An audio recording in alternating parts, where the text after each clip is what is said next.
We will get started. It's 5 after, so I feel like that's enough time for the late folks to get here. And I want to make sure that we're using folks' time wisely since we only have so much time. And I want to make sure we get to as many questions as we can. For those of you that I haven't had a chance to meet, I tried to go around and say hi to as many folks as I could. But I'm Grant Hauschild, the state senator for I Falls, but also the largest and most rural district in the state. So not only do I have all of Cooch, but I have a majority of St. Louis County, everything outside of Duluth. I have Lake and Cook County, and then I have northern Itasca. So our district is the size, or if not bigger than the state of Massachusetts, if you can believe that.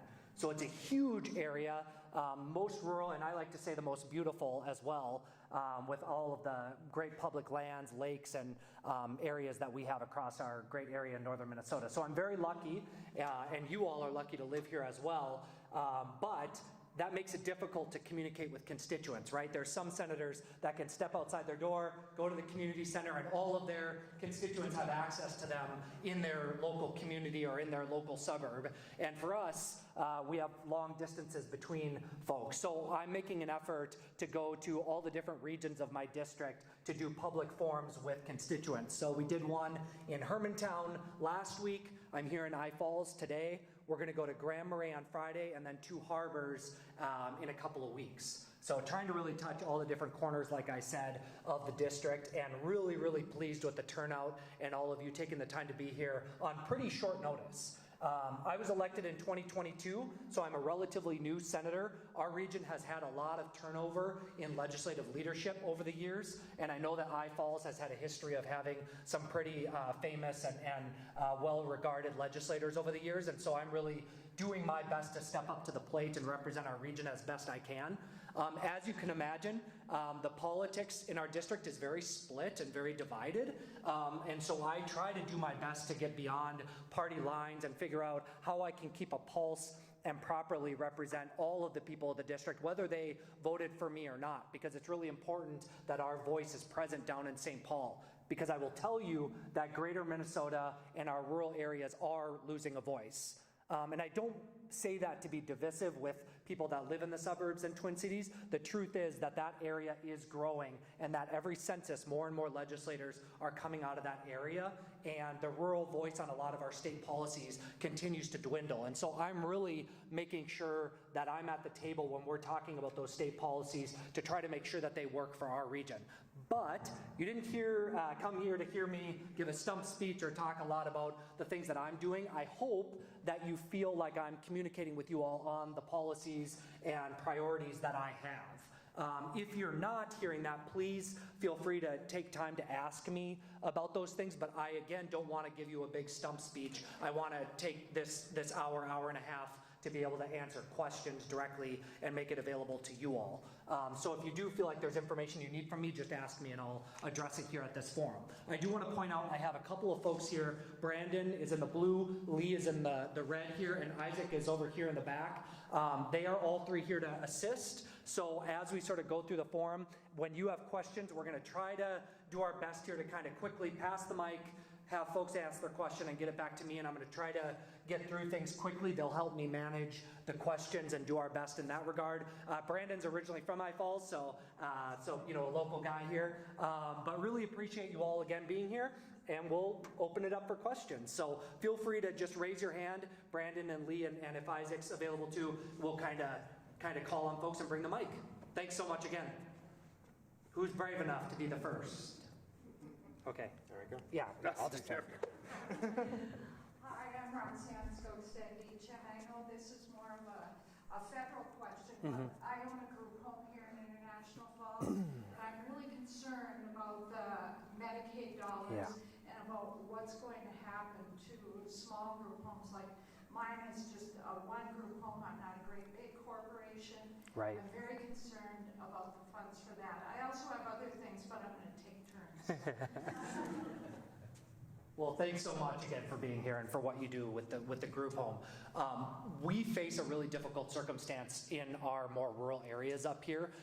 For those of you that don't know, about 40% of our medical funding comes from medical assistance programs. And so it's a huge impact on our region if Medicaid, Medicare, those types of services are cut. And she's right, that is a federal issue. It is funded at the federal level, but the state of Minnesota often provides matching dollars. So when the state of Minnesota puts money forward on the formula for things like Medicaid, disability waivers, all of the things that our medical folks do, we often get a double match from the feds.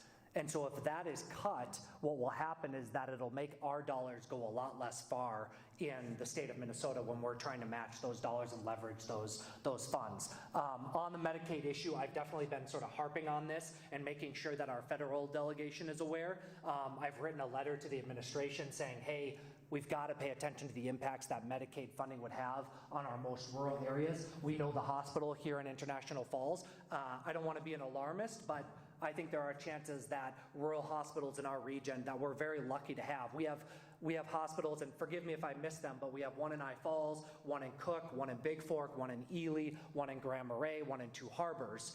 Those are all rural and many of them critical access hospitals that would not be around were it not for things like Medicaid and Medicare. So we have to do our best to defend against those cuts, and I'll be doing everything I can to do that. But again, it is a federal issue, so not in my hands in terms of voting directly, but I can bring our voice to the table. Thanks for the question. Hello, my name is Joe Cantor.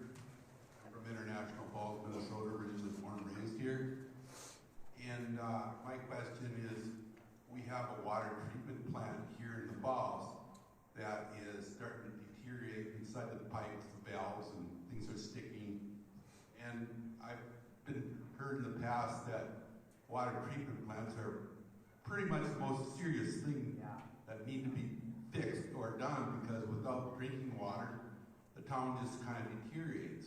And without it, we're kind of falling down. So I'm wondering, is there kind of any grants for that to fix the water treatment plant that we have here, and see what we can do about that, and a ban shell that I don't think we have.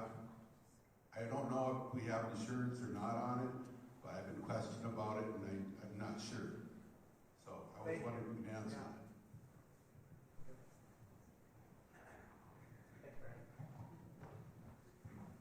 Great question. So there's a couple of different things. So he's exactly right that water projects are often the most critical infrastructure projects that we have, and they're extremely expensive. And so again, another example of how our rural communities, when they're reliant on critical things like clean water or wastewater, it often falls on the property owners in the local community to handle those costs. So at the state level, we have something called WIF funding and PFA funding. I'm not going to be able to give you what those acronyms are. I think it's public facilities funding, and I don't remember what the WIF water infrastructure funding, I believe, is the other one. Those programs exist at the state level, and they evaluate which communities have the oldest infrastructure. They also evaluate what the water rates are for those communities, and then they create a list, a public, transparent, objective list of all the projects in the state that are requesting state dollars through that program to be able to give them an equitable amount based on the need, the age, and the water prices for the local residents. So there is that program. I've introduced each year of the session, introduced a bill to increase the WIF and PFA funding, because as you can imagine, the vast majority of those program dollars go to rural communities. And so the more funding we can put on the formula, the more likely the projects down the list will get funded. And so it's really, really important. I know this isn't I Falls, but like, for example, I believe it was Tower in our district was at the very top of the list for years, and finally got funding after we were able to fund that program. The other thing we can do is bonding. So capital investment bonding dollars. This is the state borrowing money using our credit rating to borrow against the state's credit to fund projects that are critical.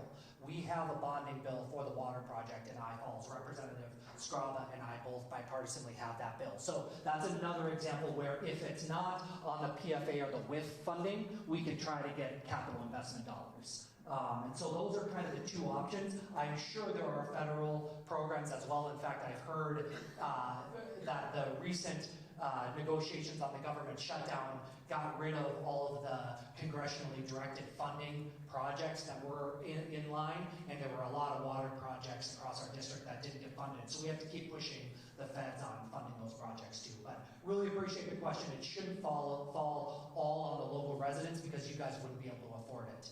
We've got to make sure that the state and the feds are stepping up on those things. Thank you. Tim Fairchild, Rural International Falls.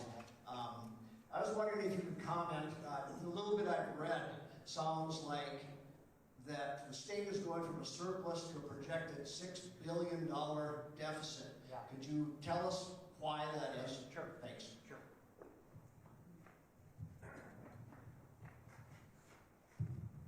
Thanks so much for the question.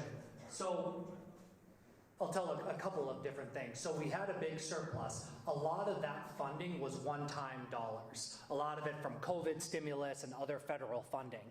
And so that wasn't part of an ongoing budget that we were setting programs in place to be funded ongoing. Okay, I'll back up. The other thing to note is that in Minnesota, we are unlike other states in that we project out our budgets. So a lot of states do a 2-year budget where they pass a budget and they know whether or not they have a surplus. In Minnesota, we're a lot more fiscally responsible in that we look out 4 years and we project into the future what costs are coming and where our budget might look based on estimates by experts, where our budget might look. So right now, we laid over the last budget when we had that 18 billion, we left over about 3.5 billion in the underlying budget to pass over to the next year. But what we see is that in the out years, we have a surplus right now, but in the out years, we're looking at 2 things that are going out of control in terms of costs. And unfortunately, they're our most vulnerable populations. One is disability waivers for medical assistance. We have a very, very generous, albeit still costly disability waiver program in Minnesota, the most generous in the entire nation. And we have special education needs among our kids that are inordinately costing our school districts and our state money for balancing those subsidies that we have to provide school districts for special education. That's about 80% of that future deficit. So right now, we have an opportunity to not just pass a budget in these 2 years, but look forward at some of those inflationary costs that are coming down the pike to say, okay, what are we going to do? Are we going to cap some of these costs? Are we going to look at different funding streams for special education? How can we make it so that we're not putting the burden on the most vulnerable, but that we're not passing the buck on our budget and going into further deficits when we're actually in a budget year? So that's really where we're at with those 2 costs, and that's what we're going to be looking at this budget cycle. I have said that I will not vote for a budget that isn't balanced 4 years out. There are some that just want to balance the 2 years. We've got to be responsible and balance the 4 years out. Hi, my name is Vicki Haswarden, and I just first and foremost want to thank you for all the work that you're doing with rural education, all the bills that you've offered and co-authored, the long-term facility maintenance. Yeah. Seasonal. There's multiple. Yeah. The taxes, the recreational property Yeah. taxes, all those things are so awesome. Unfortunately for my community, it's too late. Right. You know, but I would ask for going forward for other rural areas like ours, is the education committee going to be looking at maybe putting in new laws for school closure that would involve maybe surveys and studies prior to closing? Yeah, great question, and I know that the into-school situation has hit this community and this region really hard, and I know that Representative Scraba and I have really been in a lot of meetings with folks trying to talk through solutions, ideas. We've met with county commissioners, local residents, school board members, the superintendent, and it's a really tough situation. I know you know that better than anybody. I like your idea, and I had not thought about creating some sort of laws that would create a process for when school closures happen, because it does feel a little bit like that decision hit folks hard and fast. We have similar laws in place for healthcare. If a hospital closure or a maternity health ward or those types of things are closing, there needs to be a process, there needs to be a public opportunity for folks to voice their concerns, an economic study, those types of things. So I think we could look at similar things for education. However, your point at the beginning is more important, which is how do we make it so that we're not in that place in the first place? And what we see is you might be familiar, back in the 70s, there was the Minnesota Miracle, right, where we created more equitable funding across the state for our schools. And in the early 2000s, during tough budget times, the Ventura administration pulled back a lot of those equitable funding mechanisms for our rural schools. And one of them in particular was taking seasonal recreation properties, so cabins, second homes, people that don't live full-time in the community, taking those property taxes and for operating levies for our schools, pulling those funds and sending it to the general fund to balance the budget. And that to me is the most inequitable situation you could create, because what it does is two things. One, it makes it so that the wealthiest people choosing to reside and live at least part-time in our communities, in rural and the most beautiful places we get the chance to live, don't actually pay for the local schools for the kids. But then number two, it makes it so that the burden falls on those that are not as wealthy in the rural community. And so it's sort of a compounding double-edged sword for a lot of local folks. So I have a bill that I'm working bipartisanly on that would send that money back to the local school districts. I think that would be a huge help to districts like Cooch and I Falls and Indus and others. So we'll keep pushing. I was wondering. Hold the mic closer. Thank you. Okay. On the issue of all of these people being unemployed, hopefully they'll be entitled to unemployment, and a lot of that is a state issue, isn't it? So that's my question: Yep. is how big of an issue is that going to be inheriting? The problem isn't saved per se by just getting rid of people that are doing their jobs. Yeah. And so what is the impact going to be on the state for that? Thanks for the question. This is a huge issue for me, because what we're seeing is this idea that at the federal government side, this argument that there's all this waste and abuse and fraud and things happening that need to be cut out, that the fat needs to be cut out. And they're also arguing that there's not merit in the way that folks are working in our federal government, that there's, DEI programs that are hiring folks, and so we need to cut that out. That might be an argument. But what bothers me about the federal cuts that have happened here in our local area is that it's not merit-based. It is completely haphazard, across the board cuts. And these are folks, some of them are here, I know, that live, work, play, and are raising their families in our local community. And they're the ones stewarding our forests, stewarding our national parks, making sure that our outdoors are accessible to people, and I think most importantly, helping protect us from wildfires. And what happens is when we do these across-the-board cuts, not only does it economically and personally impact us, but it then passes the burden on to our local, state, and county folks to make sure that we're fighting wildfires, protecting our environment, making sure our forests are accessible, all of those things that then, again, another burden compounding on our rural, local communities. And so when those firings happened, I immediately sent a letter to the administration and to the federal delegation saying, this can't happen. You've got to reverse these cuts. The other thing that I did is in the Environment Committee in the Senate and the State Senate, although it is a federal issue, we took time to have an informational hearing where we brought impacted folks from the National Park Service to testify in our committee. To say what the impact was, what happened to them, and why. Now, to get to your question about unemployment, because these are federal employees, they are covered by unemployment at the federal level. However, one thing that I am hearing from folks is that they are being coerced into retiring early.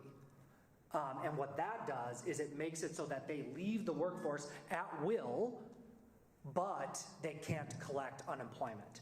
And so I do have a bill at the state level that would look at the timelines of when those forced retirements were put into place and try to provide them unemployment at the state level. Now, will I be able to pass it? I don't know. I'm going to keep pushing and try to do that.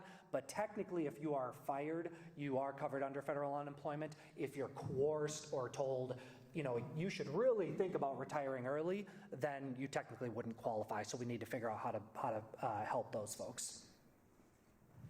Yeah, I'd like to jump back to the discussion that you had just before Joe's, and that is, what is your feeling on reversing what Ventura did with the taxes? Because we've got so many, I'm on the school board, and we have so many unfunded mandates. I don't know, I mean, we really need to do something, and it seems so unfair. Yeah. How do you feel about that? You said you had a bill going.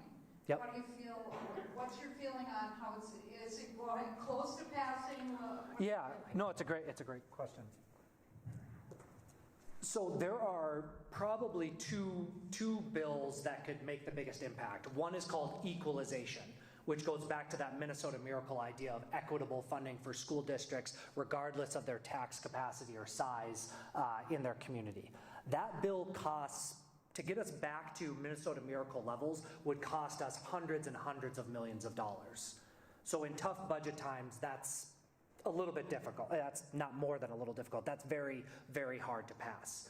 That is why I have my seasonal recreation property bill, because that only costs $8 million. So there's sort of this elephant out there of, well, let's do equalization for everywhere, right? Let's pass equalization for everywhere. I want to do that. I hope we can do that someday or soon. But in the meantime, I kind of am coming to the table with a mini solution that would hit our region most, because we're the area where all the seasonal recreation property is. Coochin County, St. Louis County, Itasca County, Lake, and Cook. Those areas is where a lot of the seasonal recreation property is. And so we could target the equalization funding using that seasonal rec bill at a much smaller cost to the state level. So I'm kind of bringing a solution to our tax chair to say, hey, I won't cost you as much money, and it happens to benefit my district. So that's kind of my hope. I think the chances of it are still difficult, but much easier, and I'm going to make it my top. I really am making it my top priority. Thank you. My name is Bonnie Erickson, and I was just wondering, with all the cuts coming from the federal government on dissolving the Department of Education, how is that going to affect all of this? Yeah.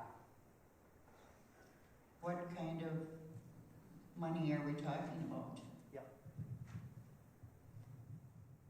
Thanks for the question. It's hard to know, is the truth, because we don't know what it means to abolish the Department of Education. Like, there's a lot of money in that agency that gets passed down to school districts through different funding streams. And so does it mean all of the current funding that goes to Minnesota gets batched up into a block grant and sent to Minnesota? Or does it mean all those programs get dissolved and they equally distribute the money to all the states? Or is there another scenario I'm not thinking of? Those are very different things, right? Because you might have Minnesota qualifying, for example, for more special education funding or early learning scholarships or English learning opportunities for immigrant populations in the Twin Cities, that if they just cut those programs and do equal distribution, we will be a loser in that situation. However, if they just keep what we're currently getting and send us the money, probably a little bit less of an impact. I think what scares me is, again, the lack of thought, like the lack of thinking strategically about how we're funding education and doing these haphazard across-the-board cuts, and not really thinking about what that means for people on the ground who are reliant on this funding. And I can guarantee you that, again, our rural districts, the ones that are often most reliant on some of those special funding formulas and grant opportunities, will be the ones that get cut out from under us the most, kind of regardless of what they do. So we'll see. We're definitely working on it at the state level to gather as much information as we can on what that would mean. I have a question about so many research grants and things that or so many, it seems indiscriminatory or it seems retaliatory, changes in funding to we heard about Columbia, I know the University of Minnesota is on the sure. list, medical research, scientific research, environmental research, all this stuff, and it can be changing as fast as so many workers lost their job. Is there any effort at the state level, because of course that would be big if we were starting to lose the University of Minnesota's a significant amount of funding, right? Or other big things. Is there an effort at the state legislature, because that'll be such an impact on the state, to address this federally? I know you said you wrote a letter. I know some of the Republicans wrote a letter to say, please don't cut Medicaid as much. So what else is happening in that level? And is there ways that we at the community level can help? It's a great question, and we've had the U of M come and testify at the legislature talking about this exact issue. But it's not, to your point, you brought this up, it's not just our higher ed institutions. I have talked to county commissioners who are getting rid of programs and getting rid of language to make sure they don't see federal cuts. I know hospitals that are getting rid of language in their websites and in their programs and in their research that they do to make sure that they don't have federal cuts. So this is government, nonprofits, NGOs, all of these groups doing some of the most critical research and grants that we rely on, who are really afraid of what these cuts could mean. And so we're doing our best to really be a voice at the state level to push back. Your question about what can you do, you've got to make your voices heard. Like if you care about that, if you care about funding to higher ed and hospitals and counties and local governments and NGOs and nonprofits, you've got to write the federal delegation. You've got to do whatever you can to get in front of those folks to make sure that they hear you. People, frankly, respond to political pressure. That's how our politics works. When you feel pressure from your voters, that's what impacts your decisions most, and rightfully so. That's the point of our democracy. But that's why I'm trying to sort of lift up our voices and make sure I'm doing things like this so that I can say firsthand to our federal delegation, listen, I heard from folks on the ground in our community who care about Medicaid funding, who care that research funding is getting cut, that care that the Department of Education could be abolished. Those, like me hearing that, gives me the validation to then go to our federal delegation as your local rep and say, this has got to change and we got to do something different. But in terms of actual power at the state level to stop it, we can kick and scream and yell and protest, but in terms of actually stopping it legislatively, there's not a lot of opportunities, unfortunately. Thanks for the question. Thank you. My name is George Strait, and today I'm going to make kind of a statement that I'd like you to talk about. Actually, a couple of them. But the first one is I'm here as a representative of the area change makers. This is the AAAA, if you can believe that. But it's an advocacy to end ageism. Now, a couple of points I want to make when they talk about ageism, do they think, where do they need this support? And many times it winds up, 90% of people age in their own homes, which means that they could use help in that home, they could use help with caregivers. And then the other thing that's a little bit embarrassing for all of us, 1 in 4 are considered socially isolated. Now, this organization that I belong to, they want positive aging, and highlight older Americans in the community, and brought to you by the Arrowhead Area for Agency on Aging. And this is a big thing. This is a part of the governor's, I know he's got a committee down there that Grant will talk about, and there's a couple of situations about what they want to do. One side wants to there's 2 outfits that kind of work this deal. The Republicans want to get rid of one of them, or whoever wants to get rid of them. One of them they want to go, and we're saying no, they serve 2 distinct purposes, and we have housing, medical, social isolation, we have transportation. There is just all kinds of issues that we're not dealing with. Now, I'm a baby boomer, and I kind of want to apologize that we were so busy working, making money, and having fun that we really didn't think that we'd ever come to this point. Well, we have. And I'm working right now with some kids that are, I call them kids, they're 25 and younger. And they're working really, really hard with us because they're going to start to see, Yeah, it might be a ways down the road, but it is coming. So the ageism is the big part I want to mention. And Grant, I know he's working with some of my colleagues down there, and this is great. Now, that's the one question. Now, the other question that I have, not that I want to flip-flop, I'm a 31-year veteran educator, and now I have a bunch of friends of mine that were 15 years younger than me or thereabouts, and it's kind of coming to retirement. Now, I retired under a rule of 90. That was a great rule. In fact, everybody, every time they took a look at my monthly paycheck, they said rule of 90, and it worked out really pretty well. These people don't have a rule of 90, and they're trying to work on it. I think they call it 60 and 30 or something like that. But I'd like to see some comments on that, and other than that, well, thank you. Thanks so much for the questions. Yeah, aging in place, the aging population that we have, that is a huge issue, and we know that more and more of the baby boomer generation is retiring, and we are facing a lot of challenges. Workforce, healthcare needs, nursing home strains, all of these things are continuing to compound, but you're kind of getting at the human element of that, which is how are we making sure that we're there for our seniors and helping them as they age. And one of the things that I believe most fondly is that we have to have our seniors have the ability to retire and live their twilight years in the communities that they call home. And my fear is that many of our rural communities are finding that they don't have the nursing home, they don't have the staff for in-home care, a lot of those critical needs, and so folks are being forced to retire in Duluth or retire in the Twin Cities or maybe even out of state because we don't have the opportunities for folks. So we've made great strides in the 23-24 budget to provide more waivers and more funding for in-home care. We did a huge amount for nursing homes to make sure that those rural nursing homes can stay open. Those were two things that I was really proud of. You may have all remembered that Social Security taxation was one of my big issues. We eliminated that for 85% of seniors in Minnesota. That cost us about $2 billion of the $18 billion surplus. So all of those were some critical things that we've done. But I really think you're getting at sort of a cultural aspect of this too.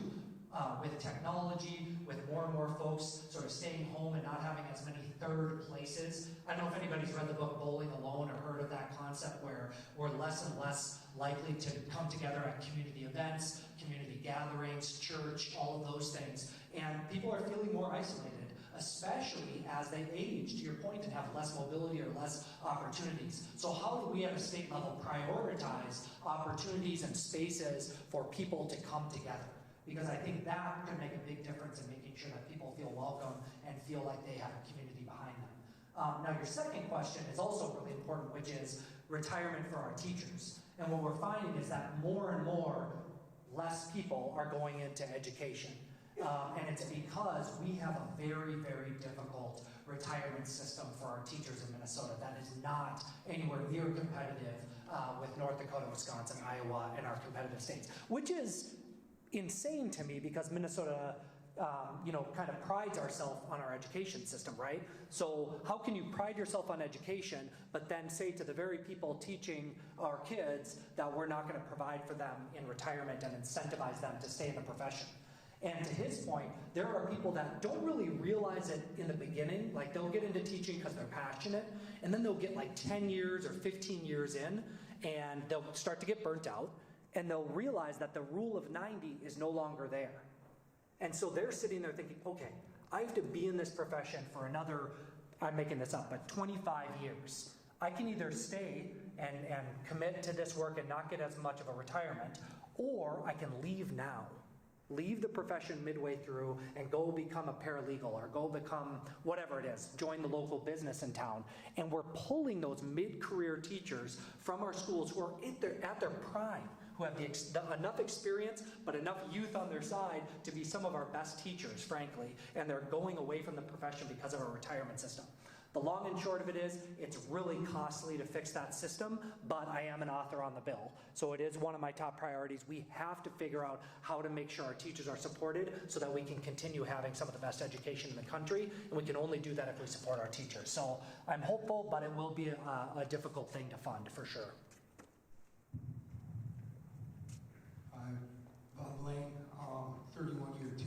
well. Thank you for co-authoring, let me get it right, SF 2000. And you're right. Part of that, though, is all the unfunded mandates that we have could really fund a lot of this if they were taken away. Again, we have a huge amount of money that never gets to the teachers or into their classrooms. On a separate note on that, there's another bill out there that wants to ban, and for those of you who don't know, trap shooting is the fastest growing sport in the nation, not only in Minnesota, but in the nation now. And I'd like to hear your comments on the non-toxic shot regulations that they want to do onto your local shooting ranges, because as someone who's now coached for 15, 16 years in that sport, if we have to go to non-toxic shot, we do not get any money from our school, and we chose to keep it that way because of guns and all those fun things. But we chose to keep it that way. That will devastate my team for cost. And I'd just like to hear your comments on it.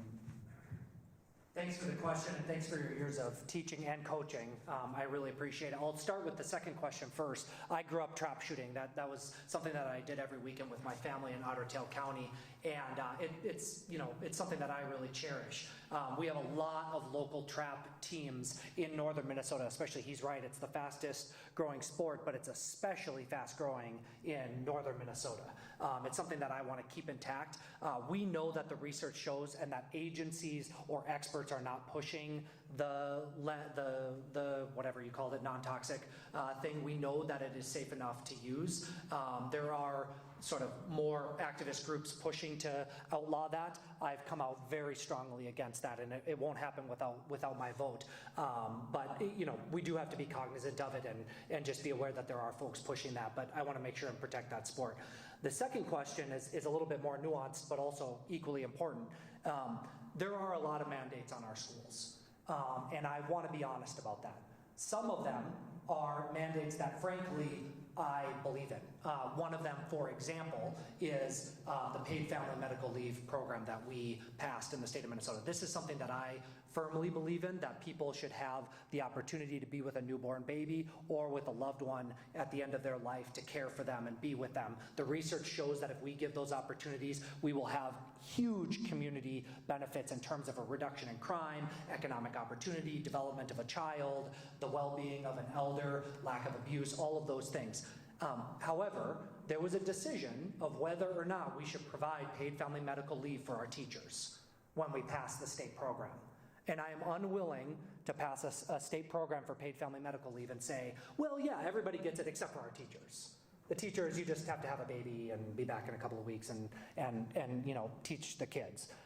We have to treat our teachers the same as we treat everybody else. And so that's one example of a mandate that I was in favor of. Now, there's another mandate that I don't support as much, and that is the unemployment insurance for the seasonal workforce in our schools. It's not that it's not important, but I would only support that if we have the funding.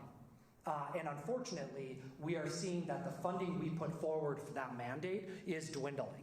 And now that we're in tough budget times, to the gentleman's question about sort of future deficits, if we don't fund that program, all it does is it falls on our local school district and takes away from teacher contracts. And so again, these are the types of decisions that we're making. I kind of was pulled kicking and screaming voting for that mandate because we did provide the funding, but I know that it's unlikely we will in the future, and that program probably has to go away so that we can make sure we're focusing on the key funding we need to for schools. So that's kind of some of the examples. We could talk for hours about it, but those are a couple of examples. Thanks for the question. One of my questions is, sounds like, and I haven't lived in town for like a long time, okay? But with all the things that are happening so fast and seems to be with so little research, forethought, I mean, all this type of thing, and a lot of it seems to be illegally being done and unconstitutionally done. As we're trying to catch up with that and rely on the guardrails that our court system is providing. At least that's holding for now, okay, and more. What can we do locally, and what can we support you in statewide to combat what's already happened, get ahead of what is currently trying to be done, and get ahead and roadblock other things that they're trying to do, okay? So how can we help you, and in what ways can our protests, whether it be in writing or vocally or bringing the body and physically getting into a protest, how can we help?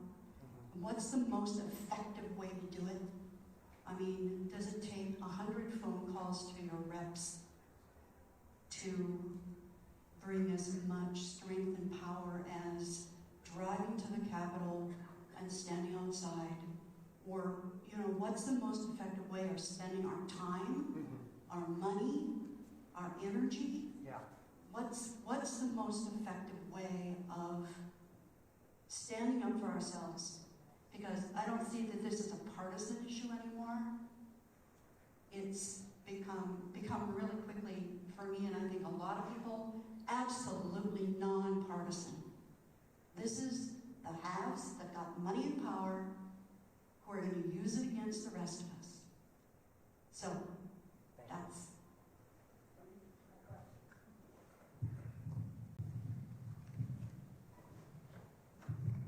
Thank you for the question, and an important one, right? Because I think government can seem like this black hole where you're like, did my email go through? Like, I didn't hear anything back, or my legislator is not doing town halls, or I don't have the opportunity to meet with them, right? They're meeting with the powerful or the folks that they want to meet with, and I think that's challenging.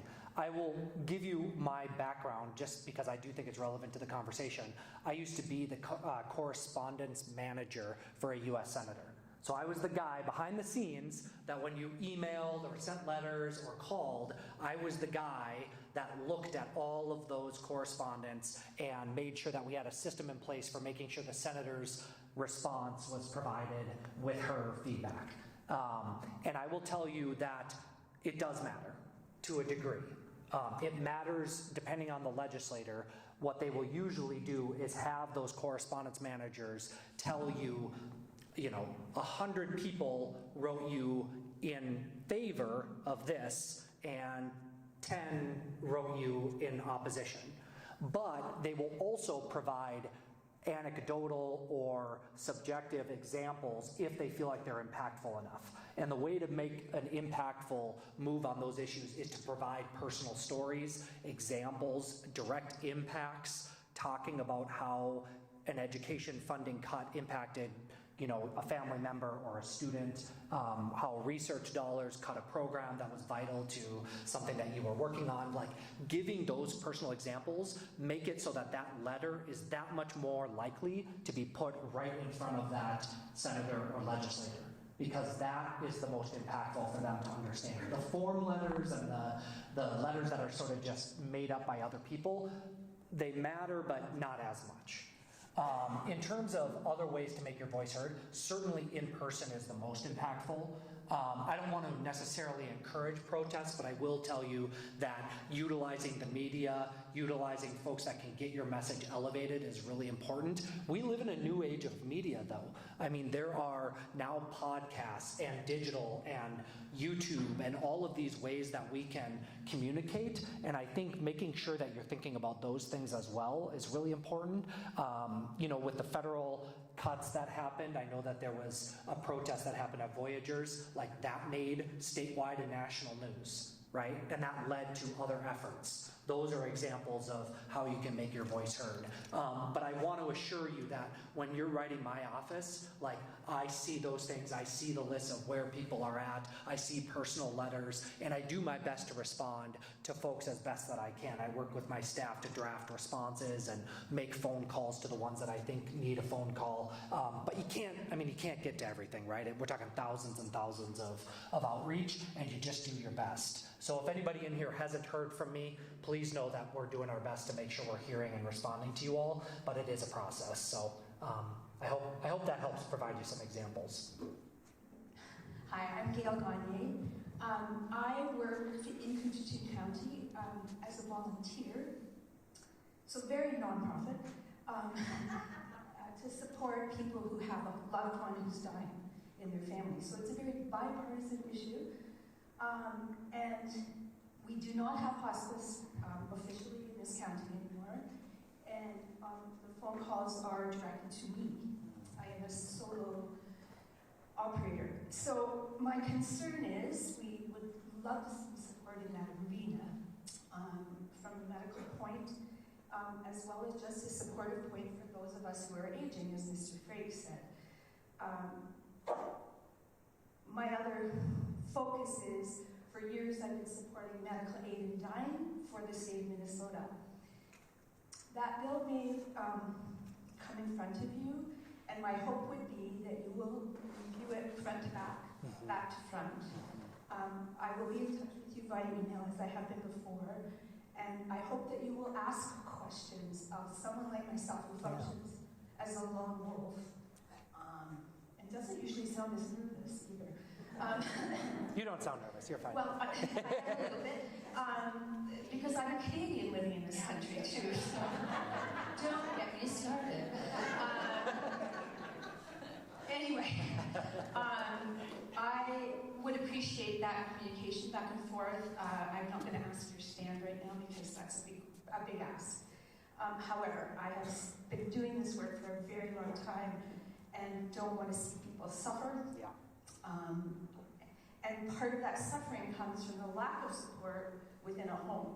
I now have supplies that I keep in a shed, and that's how I support people in this county.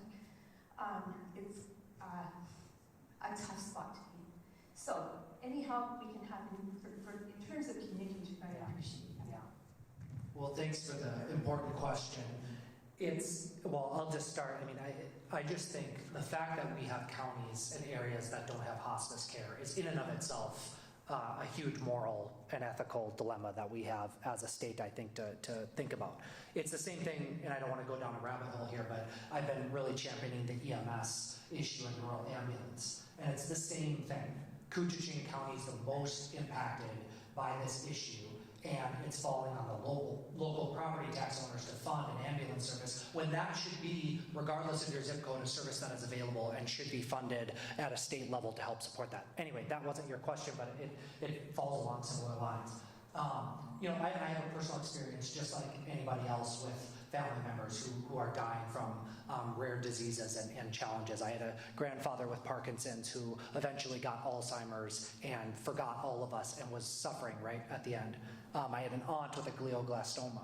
That was the worst experience I've ever seen somebody go through in my life, and my cousins who had to deal with it. And you think about those circumstances and you think to yourself, there's got to be a better way to do this. How can we have people suffering for months and months and months at the end of their life going through these terrible, it kind of haunts me a little bit thinking about the way my aunt looked and felt and expressed herself there at the end. Now, with that said, I'm a politician and I'm responsive to the people that voted for me, and I do think that medical aid in dying is an issue that is not there yet. I think people don't understand it. I think people are uncomfortable with the idea of what that would actually look like in our country. And so oftentimes what I tell folks on these difficult issues where I might be there personally, but maybe my voters aren't, is how do we socialize that issue and educate folks and talk about it more and bring it out in the open, just like you just did at a town hall, right? Like, I don't know if people are thinking about those things, and how do we make sure that people are having those conversations so that someday perhaps we can have a more thoughtful way for folks to pass away in our country rather than suffering. And we'll see where the conversation goes, but it is something that's being pushed. I know that. Hi, I hope this is going to come out the right way. And I know that we're focusing on your position working for the state of Minnesota, but I just want to draw a connection between what's happening at the federal level and these local small communities. You talked about the district that you cover, which is an area that has the boundary waters, which is a lot of Forest Service land. You have Cook, which has a Forest Service office and a very small community. You have International Falls, which I've been a resident for 14 years now. I'm not born and raised even in Minnesota. My husband and I came here for the jobs, and we love the area, and we're raising 2 kids here. But the bottom line is, many of us, many of the people I work with came here for the jobs. Yeah. We don't have family here. We don't have roots here that are keeping us here and keeping our dollars here. And we love it. We want to stay. We love the area, but at the end of the day, if something happens to our jobs in these very small communities, we will have to find a job in our field, and oftentimes it's a specialized field that we will need to go somewhere else to find our job. And if you have a family of 4 and they have to leave to find a different job, you will have likely a spouse or a significant other who has come up here and been an EMT, a teacher, a substitute teacher, working at a resort to help pay their bills. I attended the referendum meetings because I have kids, because I've been a substitute teacher in the off-season in International Falls. And I watched them talk about the tax dollars that every single kid, they said there were 200 kids unaccounted for in this district, homeschool, going to other schools. Every single kid here brings money. Yep. And if you end up having a large, even a percentage of federal workers who will end up getting laid off, they might have to leave the community to find jobs. And that is fewer kids in the schools, fewer spouses to help fill some of these positions. We like it up here, but in the winter it's not the most desirable place to draw people. And I'm from Wisconsin. And so you have critical services, nurses, teachers, all these other positions that come with a federal worker, and you have coaches that are volunteering their time. You have people who are volunteering in churches. And what I want to just relay, I guess, is that it's bigger than just a position. It's a hit to these small communities like Cook, Ely, International Falls. I worked at Badette for 2 years, and there was a big push about how do we keep people in these communities. And so if you could somehow relay that message at the state level, it would be helpful. Thank you. Thank you. And first of all, I just want everybody in this room to imagine that you go to your work for decades, right? You work and put all of your heart into the work that you're doing. And then you get a message from your boss that just says the next day you're fired or removed. And then you find out that coworkers are fired. And then you start hearing about early retirement packages and coercion encouraging you to leave your job. If you know that you had colleagues that were removed, and then you're hearing this coercion happening, wouldn't you feel the need to take the bio package and leave and not take a chance that more across-the-board cuts could happen? I mean, that is what happened to the folks in our community. And she's exactly right. These are people that are public service oriented. Like, they put their heart and soul into the education and experiences they needed to get to this specialized position in a place that is as beautiful as I Falls, to be able to work at Voyageurs National Park or the U.S. Forest Service in Ely.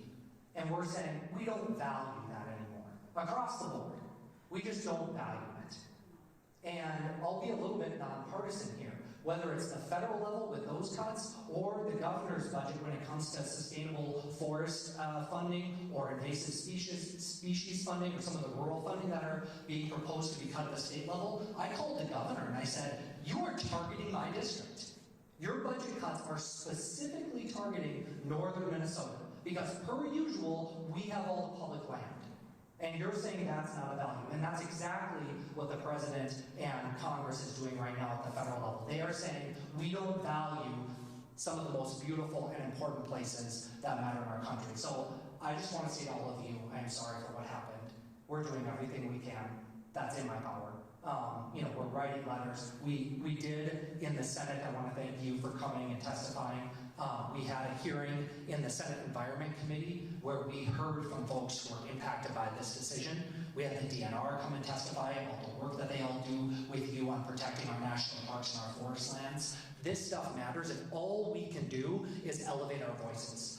And I can tell you that the federal delegation members, if they hear an outpouring from International Falls residents who talk about the very things that you just got done talking about, not just the position, the federal position, which is critical, but the impact on the schools. The fact that these are public service-oriented people who volunteer in our communities. The fact that there's subs in our schools. Like, those, again, to the woman's question about how to make an impact, like, that is how you do it. You tell the personal story about the impacts, and that's going to get people to change their mind. So thank you all for coming. We're going to do everything we can, and I hope that the community's behind you as well. It sounds like they are. Thanks.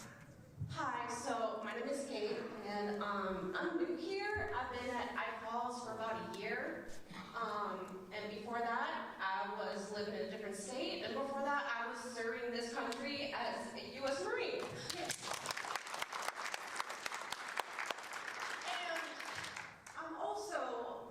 Participate in other services for this country as well, and I am concerned about my future medically wise because I depend on the VA. Yeah.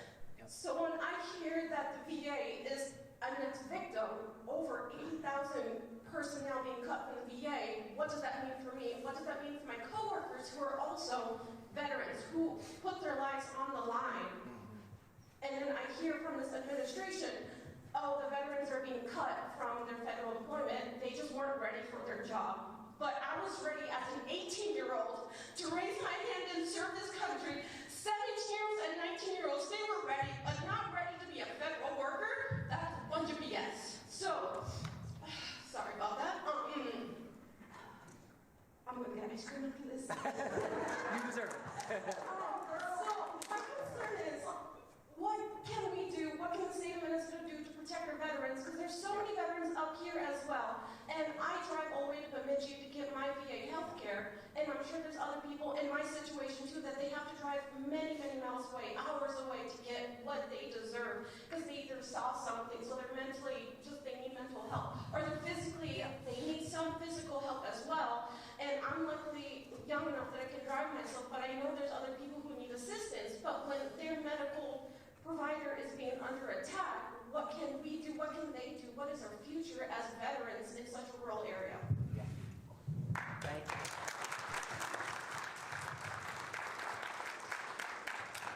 Well, thank you for your service, and thank you for what you do. It is hugely important. And I will tell you, I have a grandfather who's a veteran and has gone through the VA, cousins who have gone through the VA, and we made a decision as a country, right, to support our veterans through the VA health system and to provide those benefits. And I want to flip this on its head a little bit. How many folks have felt like, who have family members or personal experience with the VA, that it's been the most streamlined, perfect system in the world? I mean, right, it's a great service. It's critically important. But the idea that there is fat and bloat and problems that we need to cut out of the VA is absolutely absurd. 80,000, we're going to cut 80,000 employees from our VA and expect that our veterans are going to get the same level of service that they were getting before, after having served overseas, after serving our country, putting their lives on the line, often as 18-year-olds and the young folks in our country. That, I think, is the biggest shame of everything that is going on. And so that is the stories that we need to tell. Again, I mean, I hate to repeat myself, but that is like, good God, how could you possibly do this, right? I want to tie it a little bit about what we can do at the state level. Unfortunately, VA, again, is a federal program. However, there are small ways that we can support veterans, and I want to tie it to our public lands and our outdoors, because I think it's relevant to our region. There's an organization out of Ely called Veterans on a Lake. This is an organization that has the only rights to motorized pontoons on the Boundary Waters because they bring disabled veterans and all veterans out onto the Boundary Waters and to experience the incredible outdoors that we have in northern Minnesota. This is a program that I've put a bill forward and funded at the state level to help get more veterans access to that. And what we know is that our veterans, when they come home and enter the civilian life again, they struggle with mental health, they struggle to get job opportunities, they struggle with what the gentleman back here was talking about with folks aging, they struggle with isolation and many of those problems. And so the opportunity to bring veterans to the outdoors in camaraderie with other veterans who have similar experiences, the stories that we heard in committee about the impact that that had on them, on the healing powers of being in the Boundary Waters with fellow veterans, it has saved lives. Hundreds of people's lives who have been able to use what we have here in northern Minnesota, the outdoors, to bring veterans to experience what we have. And that costs us like $250,000. So there are ways, the VA is critical in that federal funding is everything, and at the state level, how can we be smart and target dollars to make the most impact? And I want to find ways to do more of that so that we can support our veterans who might be struggling most. But we've got to tell your story and other people's stories so that VA cuts don't happen. And I hope we do. Thanks. Good afternoon, Grant. My name is Doug Fuller, kind of a recent full-time resident. As I look around the room here, I see a lot of gray hair. I see a lot of hair that should be gray, and I see a lot of people with no hair. And I don't see a lot of people without gray hair. What's the plan to get young people involved? Because but in 2 years, when it comes time to vote again, some of us are going to be dead. We won't get our vote.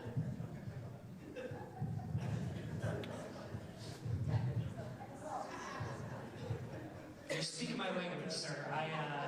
I think I'm one of the youngest legislators, and our region has been represented by a lot of folks over the years, but they've been traditionally a little bit older, and so I often get asked, like, gosh, you represent, my district's the biggest, most rural, most beautiful, it's also the oldest. So we have the most retirees in our district. Not a shock, I'm sure, to those of you in the audience. But yeah, we have to figure out how we keep our young people inspired to stay, work, play, raise their families in our communities.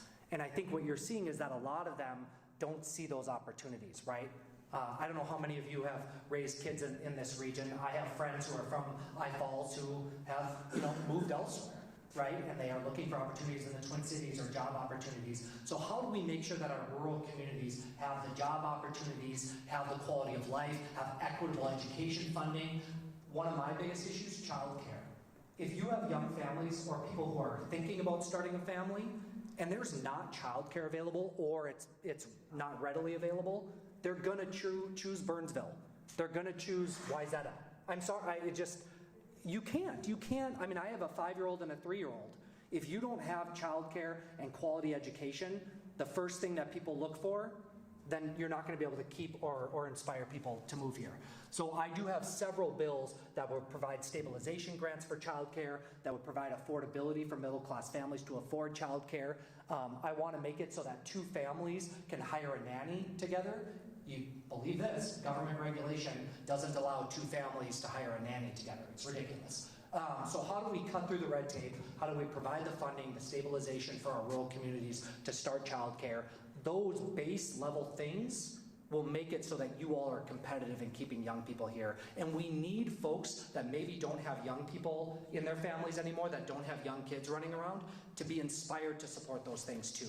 Because sometimes we hear voices say, well, I don't want to fund other people's childcare. Or I cared about education when my kids were there, but I don't really need to do that anymore. We need you to double down and support the critical services that are going to keep young people in your communities, because it's going to help your property taxes, it's going to keep your streets vibrant, it's going to keep your schools full, and it's going to make sure that the workforce that you all need as you age in this place available for you. It matters to all of us, and you all raising your voice in that is going to be really important. Hi, I'm Bill Johnson. I just want to ask if there's anything Minnesota can do with Ontario to keep our relationship good.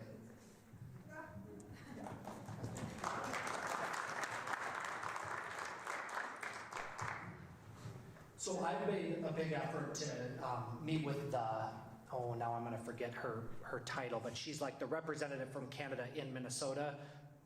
I wish I could think of her title, but foreign minister. Yeah, it might be foreign minister, but we've had several meetings down at the legislature where she's made herself available to talk about issues, border issues, all of those things. I'll give credit to my fellow Representative Scraba. He's been very active on the border issues and on the toll bridge issue that's happening in northern Minnesota here in the area. So, anything we can do to lend a hand and be partners with our Canadian brethren, I think is important. I did call the chamber president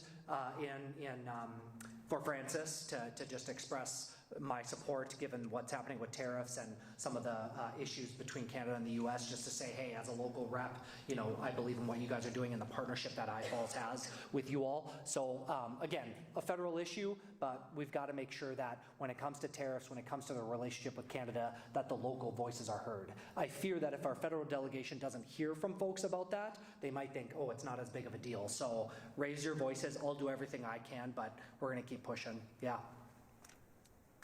Sorry, just one other thing.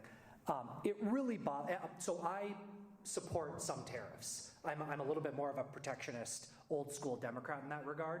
I do think that there are certain industries that it does make sense for America to express strength and use tariffs to our advantage. However, I don't think it is smart, again, to have non-strategic, across the board, haphazard tariffs on everything, everywhere, all at once. Because all that does is create chaos, and it doesn't help any of us with our negotiating power.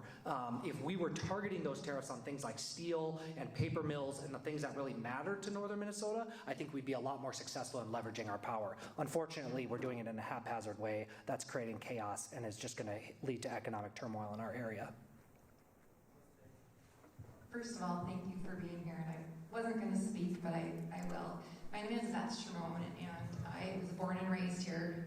I love this community. Left for 10 years to be a principal in Duluth, and now I have returned as the new superintendent of ISD 361, yep. And I'm very honored to be home. Great. As you know, the Department of Education, what is happening right now is very sad. Yeah. It's heartbreaking to see as a district leader. One of the things that I would like to know is, it seems that the data points that people in your position look at are in isolation. We look at school attendance being a chronic issue across the country. We look at mental health being a chronic issue across the country. We look at school safety as being an issue, but we don't talk a lot of times about how they're intertwined and interwoven with each other. For example, standardized testing. When we go and testify with our representatives, we're sitting at the table with the Duluth, Minnesotas, we're sitting at the school districts of St. Paul, Minnesota, Minneapolis. I really encourage you all to have an opportunity that you bring rural school districts to the table alone, because we are teaching the same students and we are running into shortages of staff, bus drivers, paraprofessionals, educators. And though everybody works hard in their profession, I think people in education, whether you are working in nutrition, you're a classroom teacher, I think they're some of the hardest working people in America. And between home and school, that's where the foundation and developmental statuses come of our children. So as you know, funding, unfunded mandates are continuing to rise in rural, and our regional schools are having to be in a position that we are looking at 4-day school weeks. And I know many of the regions that you represent are working with their school communities on looking at this as a possibility. So I would like to know your stance on some of the topics that I talked about and what your feelings are with where rural school districts are having to go with these topics of mental health, school safety, school attendance, and 4-day school weeks. Thank you and welcome. I worked with Kevin closely, so that was your predecessor, right? Yeah, welcome to the district and welcome back. I don't know how to put a finer point on this. In the current majority in the Senate, I'm the only rural guy. Like literally.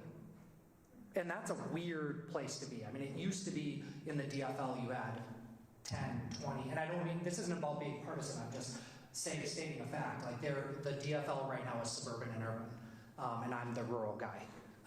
But I represent the most rural district. So I do, not only am I the only one, but I get to say when we are negotiating funding and mandates and issues that my party wants, I can kind of come to the table with some validation and say, look, I represent the most rural. I know what the districts in Ely and International Falls and Cook are dealing with. And so I've really tried to push that. I've worked very closely with the Minnesota Rural Education Association on some legislation. They're actually the ones that have helped me develop this seasonal recreation property bill. But you're exactly right. When we do testimony, when we bring folks in, it's oftentimes Minneapolis, St. Paul, the big districts, and then they'll bring one token rural district in to be that voice. And that's really unfortunate. So I will absolutely do everything I can to keep bringing that voice. But I will tell you, it is a challenge. It's a challenge to always be the rural guy. Because I think sometimes it's like you become the boy who cries wolf a little bit. And it's like, oh, there's Grant talking about the unique rural challenges again, because he has to. And I really hate that feeling. And so the more that you guys can help back me up and give me, again, personal stories and examples of how it impacts you, that's going to really help. So I'm being honest with you, like I do everything I can, but sometimes on every issue, when you're the lone rural voice, it can start to feel a little bit like you're alone.